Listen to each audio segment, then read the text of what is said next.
সেই বুখারীতে এসেছে আল্লাহ তাআলা কিয়ামতের দিন সাইয়েদনা নূহ আলাইহিস সালামকে বলবেন, নূহ তুমি কি দাওয়াত পৌঁছিয়েছো তোমার উম্মতের কাছে?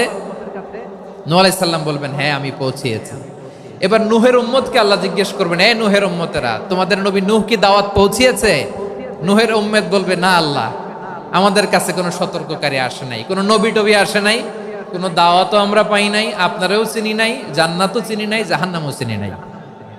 নূহ আলাইহিস সালাম বিপদে পড়ে যাবেন। তখন আল্লাহ বলবেন, নূহ তুমি বললা পৌঁছিয়েছো, তোমার উম্মত বলে কিছু পায় নাই। নূহ তোমার কি কোনো সাক্ষী আছে? তোমার কথা আর তোমার উম্মতের কথা তো মিলে না। তুমি বললা তুমি আমার নির্দেশনা দাওয়াত পৌঁছে দিয়েছো, কিন্তু তোমার উম্মত বলে পায় নাই। নূহ তোমার পক্ষে কোনো সাক্ষী আছে? নূহ আলাইহিস সালাম বলবেন, আছে। কে?